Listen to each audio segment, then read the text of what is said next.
Now, the situation facing, of course, the wildfires on the western coast of the United States. Now, LA Metro service wants to help reduce emissions, whilst at the same time, of course, the smoke continues, and you have the problems of the pandemic. The Public Transport Authority is considering free rides. The president of LA Metro is Phil Washington. He joins me now. Mr. Washington, I can see that free rides helps in the sense of people's pocket, but how does it help otherwise? Surely free ride, excuse me, just makes your budget even worse. Well, first of all, Richard, thank you for having me on. What I have proposed is a study for the possible elimination of Metro Transit fares to our board of directors. And the idea behind this is understanding that the residents of LA County, many of whom are below the poverty line, I can think of no better way to really provide them what I call a tax break for low-income Americans by going fareless on our system.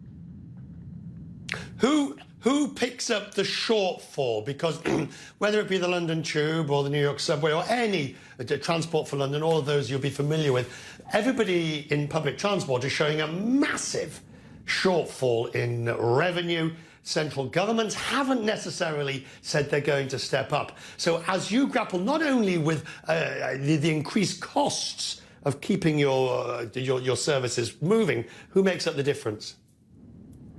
Well, what we've asked and what I've directed our task force to do in a 3-month task force kind of mission is to identify for us funding opportunities to make up the gap through local, state, and even federal, to really research what we can do.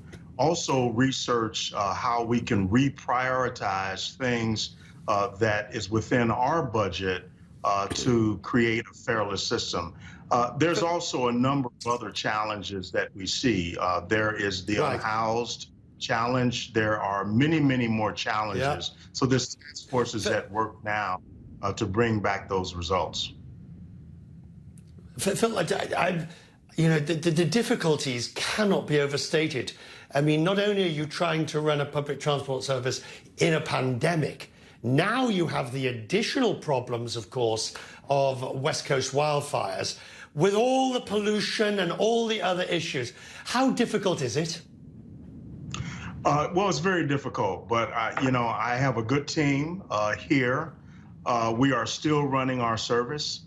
Typically, we move about 1.2 million people a day. That's pre-COVID.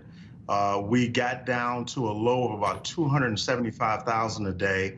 Now we're back up to almost 600,000 a day. And these are essential workers. It's very important that we keep mobility moving, that we keep this economy moving, so those essential workers who provide the foundation for our economy can get to work. Yes, it's difficult, but I have a good team, and we are keeping things moving in the largest county in America.